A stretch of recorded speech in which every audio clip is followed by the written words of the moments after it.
Morning. It is very windy, 35-mile-an-hour winds from the south. So I've got us tucked in here with the windows rolled up in a pretty little spot off of some pretty water. Thank you for being with me. I'm going to continue with chapter 2. Antique Glories. Where is the antique glory now?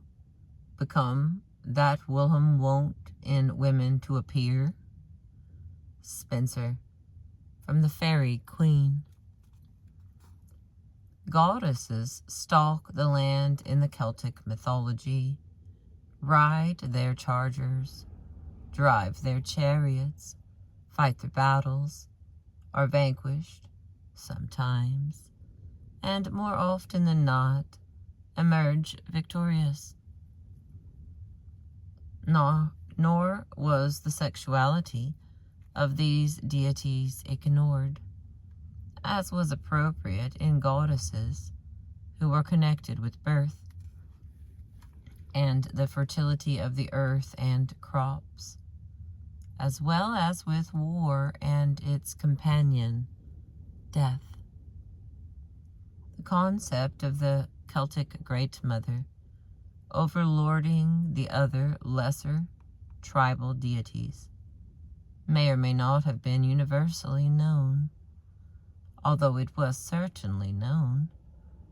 What is evident is the rampant and rich nature of the female deities who paraded through the Celtic world. The precise relationship of goddess to goddess may also be impossible to determine. These were, after all, deities of a non-literate society, whose tales were finally written down hundreds of years after they had first been sung, chanted and spoken to Celtic audiences. What is evident is that a series of female high ones were celebrated in the epics. Furthermore, in the Celtic world, again and again, it is the magic intervention in the course of battle of a female goddess, queen, or a combination of the two, which provides the focus or climax of the story. Such a female may be a hag or a beauty, or one disguised as the other. She may be a Rhiannon, the horse goddess of the Welsh Machinagon, a woman dressed in shining gold brocade and riding a great pale horse, or the 9 sorceresses of Gloucestershire, encountered in the same sequence of tales, who laid waste the country in their helmets and headpieces before the champion Peredur finally smote them. The name of the Welsh Rhiannon connects to the Celtic Rigatona, Great Queen or Queen of the Demons. She in turn links to the Morrigan, sometimes merely a sinister and sexually active raven, goddess of war, and sometimes used as a composite name to denote a trio, Badaba, Naaman, and Macha, all with strong connections to both fertility and battle. Above all, there is the character of Queen Medb, or Maeve, who is to the great Celtic cycle of the Táin what the Greek goddesses are to the Iliad, the physique and appetites of a woman, the magic powers of a goddess. It can indeed be argued that Queen Maeve is the true heroine of the Táin, for although the champion Cuachulainn, the Hound of Ulster, is unarguably its hero, Maeve, his adversary, adversary. Sorry. Oopsie-daisy. His adversary is the female protagonist, a vivid character in her own right, both glamorous and ferocious.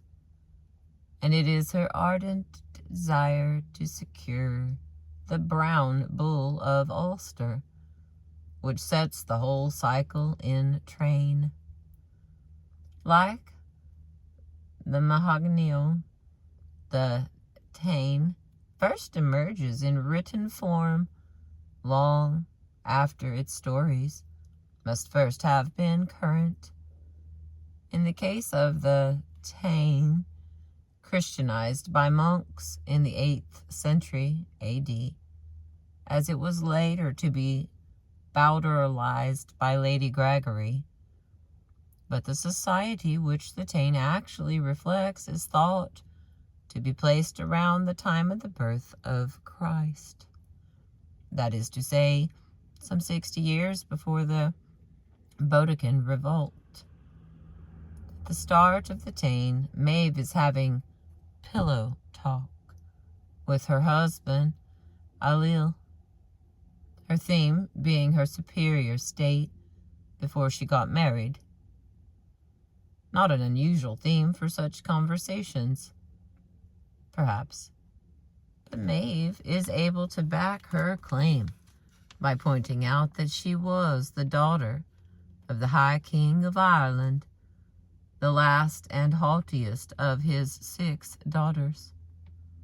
I outdid them in grace, in giving the battle and warlike combat, she boasts. Moreover, she controlled 1,500 soldiers and as many freeborn native men. Ailill responds that he, too, is a king, by descent from his mother, a queen. It is, however, as they wrangle on the subject of possessions, the pair matching bull for bull, that Maeve has to admit that one of Ailill's bulls is finer than all of hers, since her own star animal, Finnbenach, has deserted to the king's herd after refusing to be led by a woman. Since the finest bull in all Ulster is known to be the Don Quillang, the brown bull of Ulster, Maeve determines to secure him with her Connaughton army and vanquish her husband's claims. In this fashion begins the long epic of the Táin, glorious and blood-stained, the most magnificent cattle raid in literature, with Maeve leading the attack, and Cuchulainn as the champion of Ulster, attempting to defend the brown bull from her rapacity. Where Maeve's character is concerned, she is certainly both cunning and imperious, as well as lustful. Her behavior, in that respect, certainly forms part of the voracity syndrome. It is also noticeable that when she does suggest breaking the rules of fair fight, this deviousness is ascribed to her sex. On one occasion, Maeve suggests, from the vantage point of her chariot, that certain people currently friendly but potentially hostile be killed as a safeguard. Ailill condemns this as a woman's thinking and wicked. When Maeve sleeps with the warrior Fergus in order to seduce him to her side, Ailill forgives Fergus with the consoling words, "I know all about queens and women. I lay first fault straight at women's own sweet swellings and loving lust. Culain is a persistent target of the queen's attempted treachery.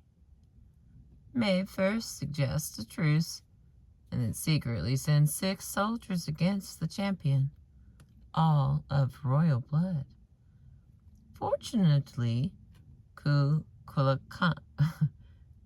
Culain is able to slay all 6. Maeve then suggests a private meeting between Culain and herself, promising to be attended only by her unarmed women. Culain's own charioteer warns him against such a dangerous rendezvous. Maeve is a forceful woman. I'd watch out for her hand at my back. So Culain does at least take along his sword, which is just as well because he finds the rendezvous has actually turned into an encounter with 14 armed warriors. Fortunately, Culain is able once again to dispatch the whole lot.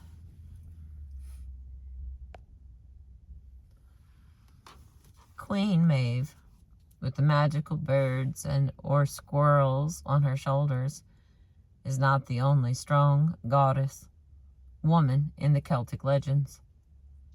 Part of Culain's training as a fighter consists of his encounter with Aith, the hardest woman warrior in the world. While Culain himself is being trained in arms by another woman named Sakach, but it is the physical description of Queen Maeve which seems to sum up the type of the Celtic goddess come warrior. This is the fighting Queen Maeve, as described to Culain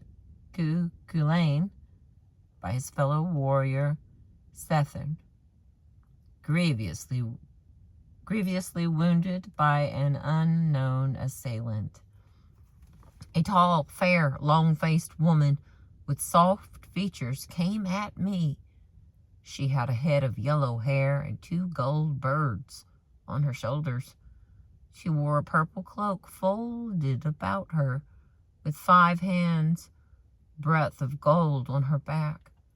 She carried a light, stinging, sharp-edged lance in her hand, and she held an iron sword with a woman's grip over her head, a massive figure. It was she who came against me first. Then I'm sorry for you, is Culain's comment. That was Maeve of Cruachan, Cruachan, Cruachan. Hopefully that doesn't come up again. The connection between the insubstantial, if vigorous goddess and the historic figure of the warrior queen remains for all this an elusive, if fascinating one. If we take a character like Semiramis, the 9th century BC, Queen of Babylon, who did exist, but whose legend far outstrips her historical reality, it is clear that her identification with the goddess Astarte formed a valuable part of that legend in the mind of posterity.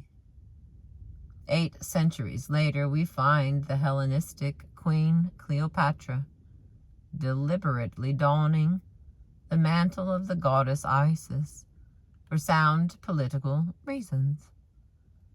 The reporting of Boudica by Dio Cassius, which will be discussed later, suggests that she was herself conforming to some kind of stereotype of the Celtic warrior woman. This in turn derived from the infinitely powerful character of the Celtic mother come warrior goddess like Maeve. Such attempts on the part of the ancient warrior queens to assume the mystical authority of the war goddess are obviously linked with the prevalence of these martial goddess figures, of these martial goddess figures. Let us suppose that together they constitute proof that there is something deep in the human spirit which finds in the image of the strong and armed woman a figure of awe. If that be so, then the next step is to consider whether such awe springs not so much from the human subconscious as from some real state of society in the remote past. Is it possible that the aggressive goddess, far from being a surprising figure in terms of the patriarchal attitudes which have generally prevailed, is actually a reflection of the preceding matriarchal age, when women, as a whole, were the dominant sex? Thus the warrior queen herself might appear as a kind of vestigial relic of that distant epoch. Hence her encouraging or terrifying aspect, according to the contemporary view taken of women's rightful role in society. It is certainly tempting to regard the chariot-driving warrior queen as owing her authority to deep memories of a matriarchal society, where women either held the reins of the chariot or gave the men the orders which enabled them to do so. Matriarchy has always been an attractive concept to some. On the one hand, a nostalgic conviction that there was a golden age when a woman enjoyed a now vanished prestige is comforting to the oppressed.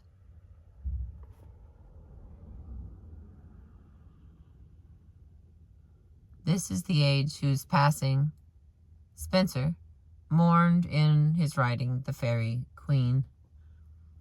Where is the antique glory now become, that whilom wont in women to appear?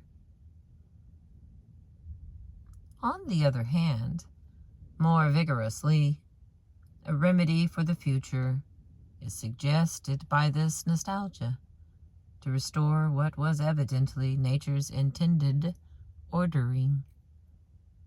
Interest in the notion of matriarchy, keen in our own day as an obvious development of the rise of feminism, is nevertheless not exclusive to it. In particular, the influential work of J.S. Bacon-Offen, first published in 1861, supposed the existence of Mother Right, a pre-classical and pre-biblical culture of the Bronze Age. Ending around 1200 BC, this was a culture in which the male role in procreation was ignored, and descent was traced only in the female line. Bacon-Offen found examples of such matriarchal societies in places as diverse as Lycia, Athens, Crete, Lemnos, Egypt, Tibet, Central Asia, and India. More recently, however, scholars have been stepping warily where such positive statements concerning historical matriarchies are concerned. It is suggested that the archaeological discoveries of women buried with horses and spears, for example, the Sarmatian graves of the 4th century BC, may point to the presence of women in the fighting force, but that in itself does not necessarily suppose a matriarchy. They got us a little asterisk here.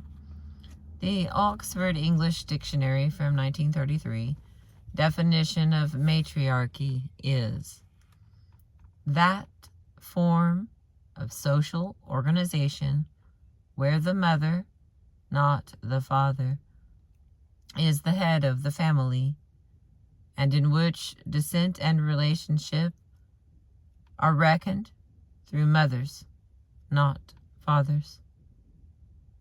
The Concise Oxford Dictionary of Current English Usage, 1963, in its entry for the word matriarch adds, usually jocular. It's Jocular. Brand spanking new word for me. Okay, we continue. More recently, however, scholars... Oh, no, I did that.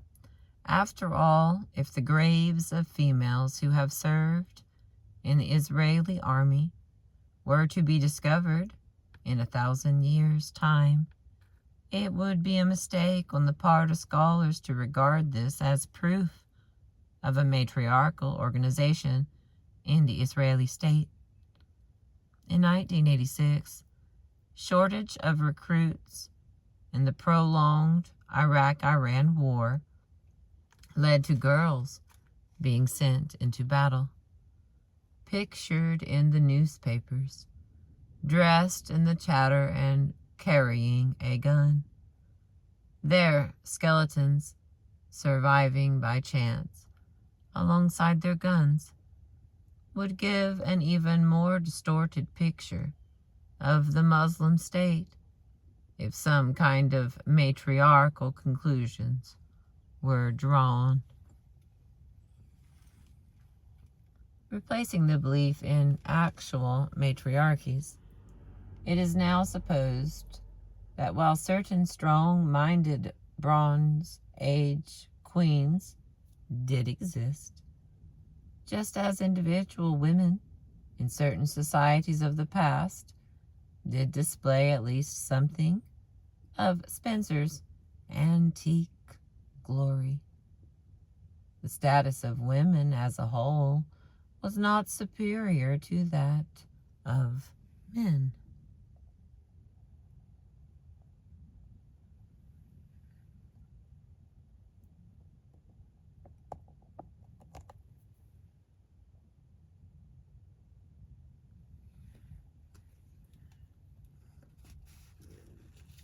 The existence of these spirited and respected individuals represents a state of affairs which is a far cry from the dreams of true matriarchy and matrilineal succession.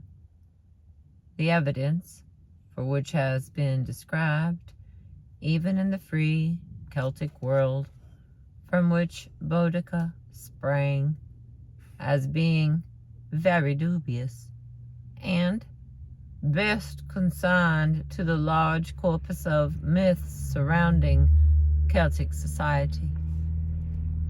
It seems, as with the clearly legendary goddesses of war, that it is the continued tradition of pre-classical matriarchies which is important here, rather than the fact of their existence. The question of historical truth becomes even more accurate in the case of the Amazons and their leaders, including most predominantly Penthesilea and Hippolyta.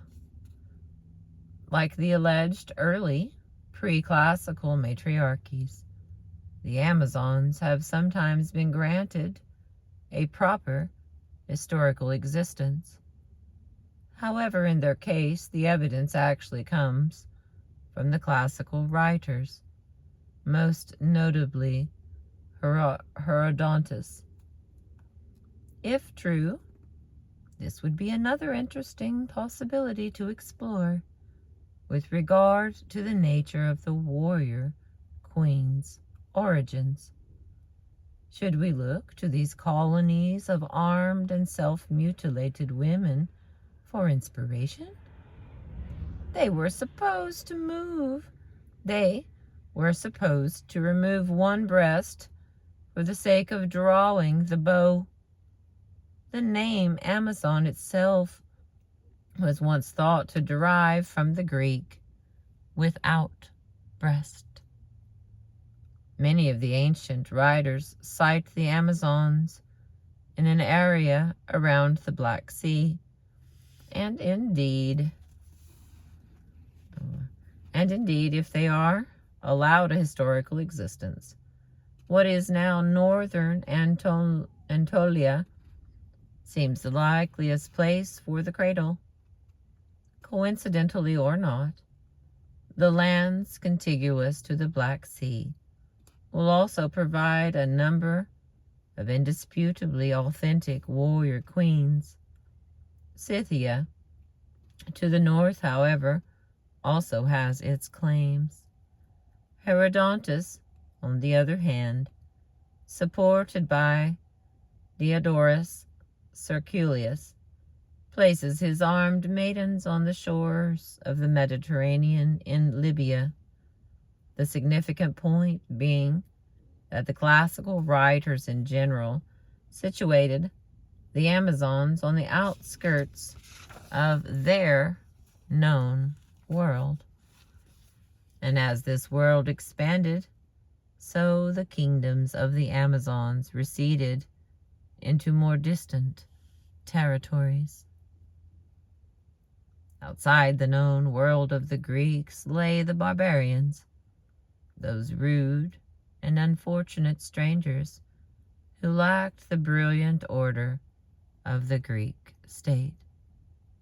And it is to this realm of disorderliness and unnaturalness that the Greek tradition of the Amazons belonged.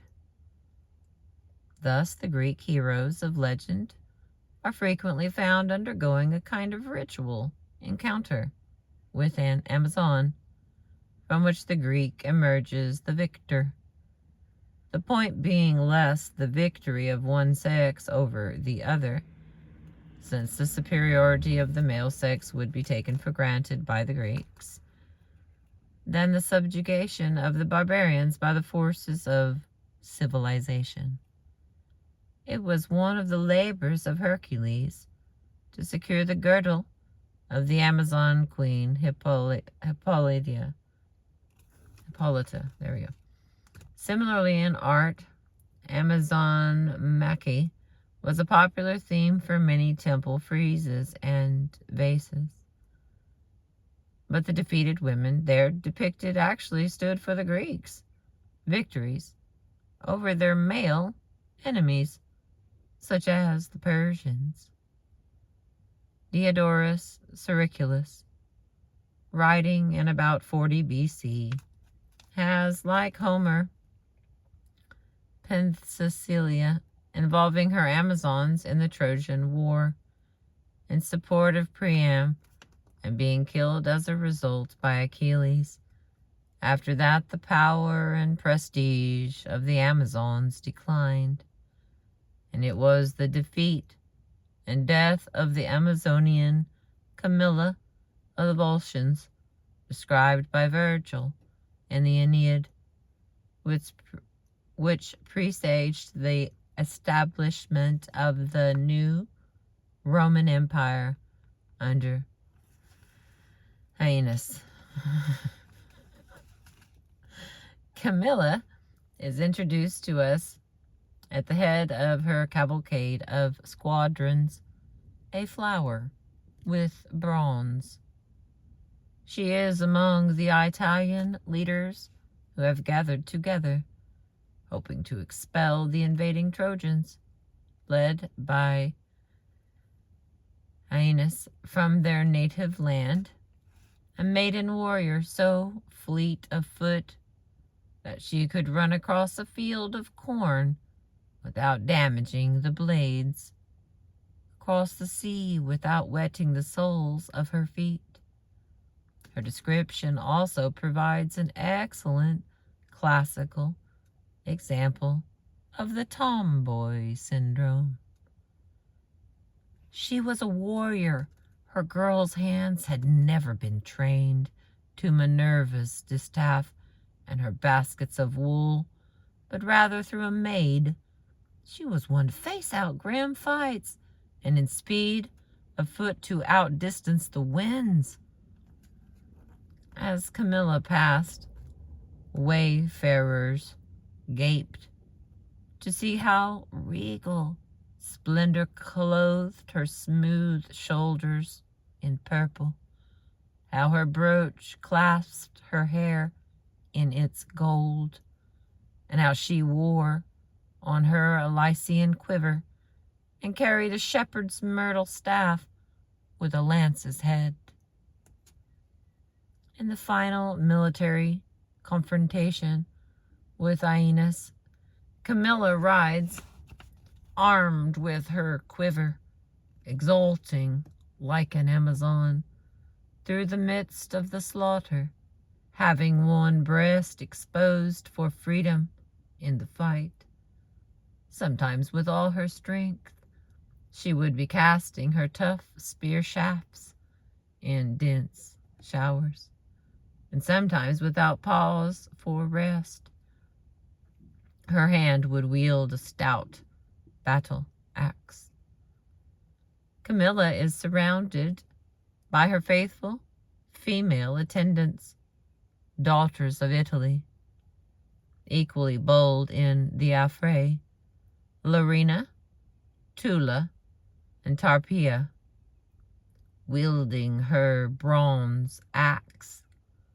Virgil compares them directly to the Amazons of Thrace, who, warring in their brilliant accoutrements, make Thermodian streams echo to the hoof beats as they ride. It may be with Hippolyta, or else when martial Penthesilea drives back in her chariot from war, and her soldier women, shrieking wild battle cries, exult as they wave their crescent shields. Camilla's previous exploits, man-killing on a vicious scale, are related in gory detail. She battered through his unguarded breast with her long fir-wood shafted spear, etc., etc. As is Camilla's pride in her achievements. Here she addresses the mighty hunter Orontes, whom she has pierced through. Etruscan, did you imagine that you were chasing wild beasts in a forest? Well, the day will come which will prove that you and your fellows imagined wrongly, and it will be proved through a woman's weapons. Yet you shall carry to the spirits of your fathers no mean fame, the fame of falling by Camilla's spear. In the end, Camilla does fall to a man. It is the javelin of Aruns, whistling out of the blue, which smites her down, signaling the defeat of the Italian cause. But Aruns only succeeds with the direct intervention of Phoebus Apollo, and subsequently Diana, the goddess Camilla serves, sees to it that her sentinel Opus avenges the Volscian's death. Your passing shall not be without fame throughout the world. It is indeed the fame of the Amazons, and prototypes such as Camilla which foreshadows the warrior queen, rather than the historical truth of their existence. Again and again we shall find a warrior queen acting out her life voluntarily or involuntarily as the example of the appendage syndrome. That is to say, she will either be regarded officially as an appendage to her father, husband, or even son, as in the case of Cleopatra, or stress the relationship to give herself validity, as in Elizabeth I, frequent stress upon her father, Henry VIII. The Amazons of legend, however, specifically derived their exotic quality from the fact that they were nobody's appendage. The latter-day reputation of the Amazons and their imitators was expressed by Thomas Heywood in his popular Ganachon or 9 books of various history concerning women, first printed in 1624. He praised Camilla for being the product of a tomboy upbringing by her father, for taking a vow of chastity to concentrate on the hunting and killing of wild beasts. Heywood translated Virgil's account of Camilla in battle array with verve if not melody. To their supply Camilla came, the gallant Volscian lass, who bravely did command the horse, with troops that shined in brass. The fact that the classical writers described the Amazons originally as an example of how badly things would turn out if the world was turned upside down and women ruled was disregarded. Ironically, John Knox, approvingly citing Aristotle on the monstrousness of the Amazons, as he thundered against female rule in the mid-16th century. Their strength, weakness, the counsel, foolishness, and judgment frenzy was in fact on firm historical ground. It could even be argued that the perversity with which the French King Henry III had male minions dress up as female Amazons at the court of the 1570s had something to be said for it historically, for it reflected the original concept of the Amazon kingdom as a place in which the natural order had been turned upside down. Let me get a drink just a second.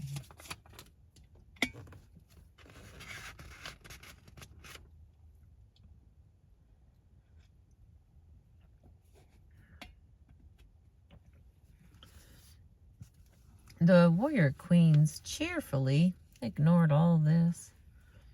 In any situation in which a female ruler had preferred to involve herself in war, an allusion to the Amazons was an appeal to history for the verification of her role.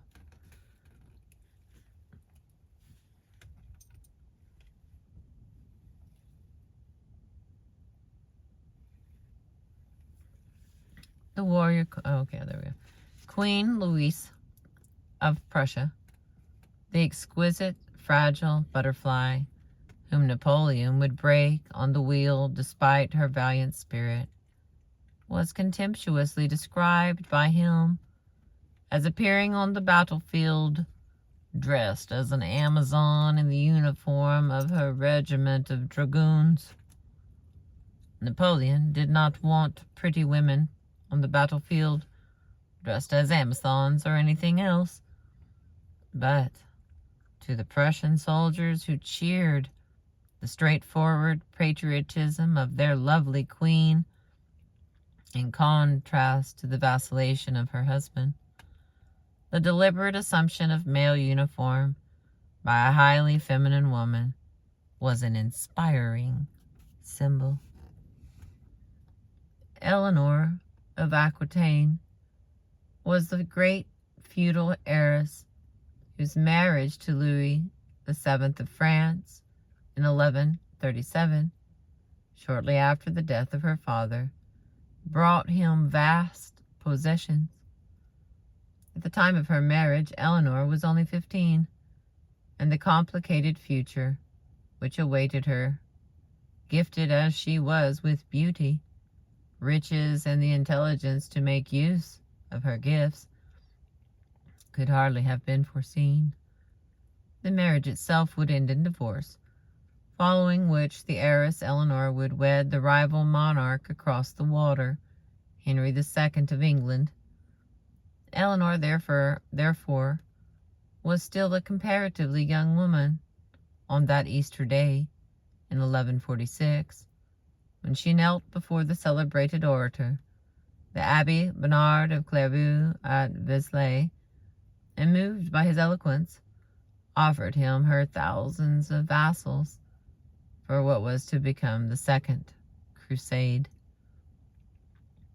She was attended by numerous ladies of quality. As she knelt, bearers of such heraldic names as Sibylle, Countess of Flanders, Mamille of Rossi, Florini of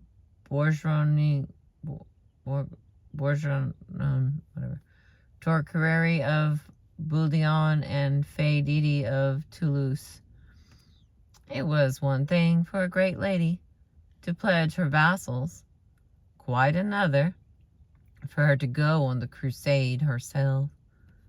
This, however, was what Queen Eleanor proceeded to do, and opinions have varied concerning the reason.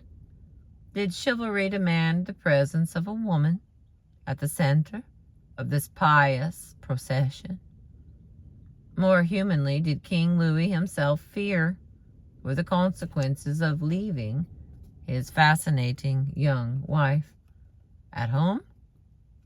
Whatever the reason, the chronicler who related the episode considered that the Queen's departure, surrounded by her ladies, set an extremely bad example to the female sex as a whole. Furthermore, the papal bull which promulgated the crusade, and which was read aloud at Vézelay, expressly forbade the attendance of concubines on the expedition. It was at this point, according to legend, that Queen Eleanor suddenly appeared among the crowds at Vézelay, taking the cross, riding a white horse, and herself dressed in the guise of an Amazon, with gilded buskins on her feet and plumes in her hair, surrounded by her ladies, similarly, if less gorgeously attired. The Queen galloped through the crowds, urging on the faithful to join the crusade in a deliberate imitation of Pamphylia and her soldier women. Her squadron of ladies also distributed white distaffs to the faint-hearted, as early form of the First World War's white feather. According to Nicetas, the Queen kept up her enjoyable classic charade along the route to the Holy Land. The Greek historian wrote of the women dressed as men, mounted on horses and armed with lance and battle axe, that they kept a martial mien, bold as Amazons. And he mentioned that at the head, one in particular, presumably Eleanor, richly dressed, went by the name of the Lady of the Golden Boot. The elegance of her bearing and the freedom of her movements, recalling the celebrated leader of the Amazons. In a bold gesture, Queen Eleanor had thus separated herself from the category of mortal women, mere concubines, albeit royal, and other female companions. By her plumes and her bold buskins she had appealed ostentatiously to the past, and declared in so doing her right to accompany the crusade. It should perhaps be noted, in conclusion, that the bull for the next crusade, the Third Crusade of 1189, expressly forbade women of all sorts to join the expedition by general agreement of all the Christian monarchs, including King Louis. But by this time, Queen Eleanor had been married to King Henry II of England for nearly 40 years. The problem which faced Eleanor's descendant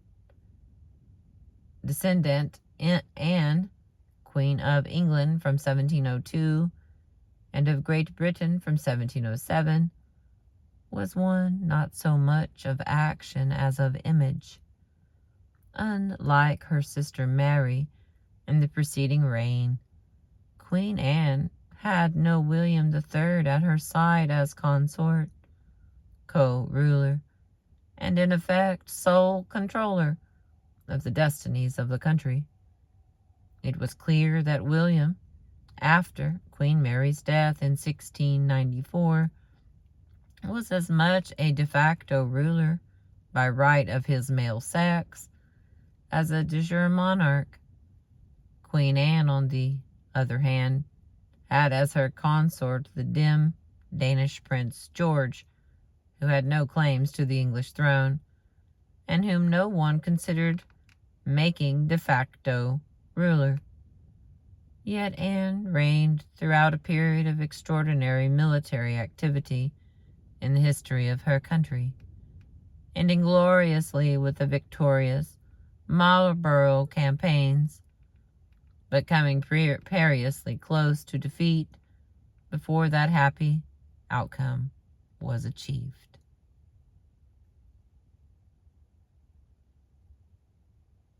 Across the Channel, Anne's cousin, Louis XIV, the Sun King, had long dazzled his compatriots with his marital exploits. Martial. Man, I'm having a real hard time with that word. Martial. Yes. Had long dazzling his compatriots with his martial exploits. How was Queen Anne, a middle-aged lady in poor health at the time of her accession, to present an image which was both imposing and opposing? As a younger woman, she had had recourse to the training of many warrior queens, and loved to ride, as though to emulate some legendary goddess of the chase. Swift described Queen Anne as hunting, attired in dark cloak and hood, driving her one-horse chaise furiously like Jehu, and as a mighty hunter like Nimrod, a Boeotian as well as a biblical image. Later, the Queen's enormous weight, following 17 ill-fated pregnancies, caused her to take to a chariot with huge wheels. The age of the active warrior monarch was drawing to a close. George II is the next reign, but one was the last British monarch to lead his own army into battle, but was not yet concluded. Since Queen Anne, for all her command, both titular and actual, of the army and navy, could scarcely fulfill the practical obligations of a commander-in-chief, art and fantasy had to be called into play. Verrio painted the queen as Justice for the ceiling of Hampton Court Palace, armed with a sword and holding a pair of scales. At a state visit to Bath, for example, Queen Anne was surrounded by a guard of honor of virgins, richly attired like Amazons, with bows and arrows, and others who danced beside her coach. Versus solemnizing the Vigo Bay Thanksgiving at St. Paul in 1702. Thunderous, a sonorous message. And here's that message. It's 2 lines. As threatening Spain did to Elsa Bow, so France and Spain shall do to Anna now. The reality was very different, as Sir John Clerk, one of the Scots commissioners, wrote in his memoirs.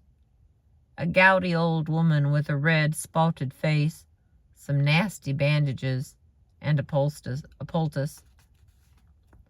Nor has the allusion to the Amazons been deemed to lose its usefulness in the modern age.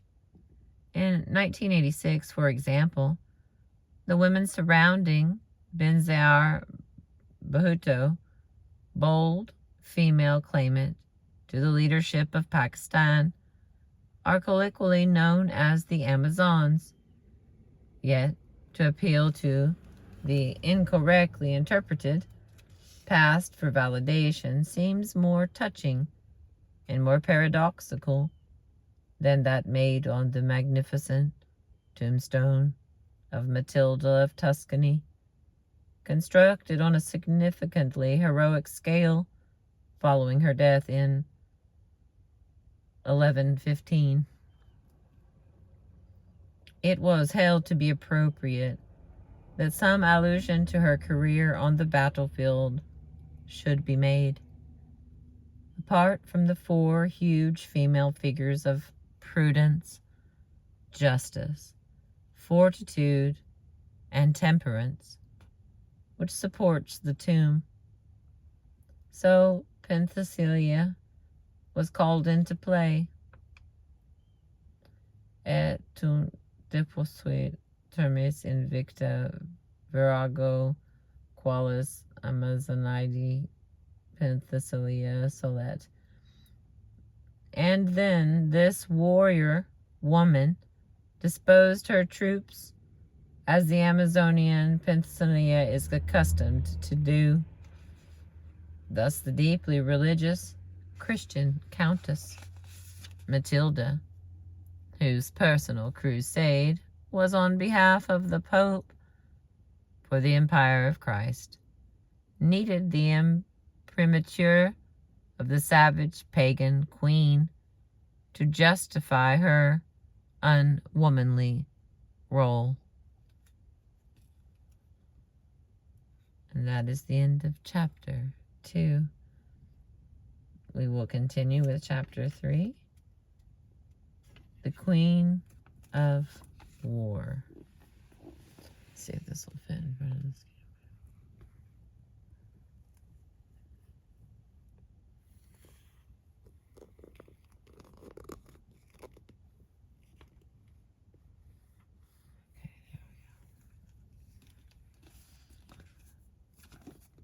Thank you for being with me.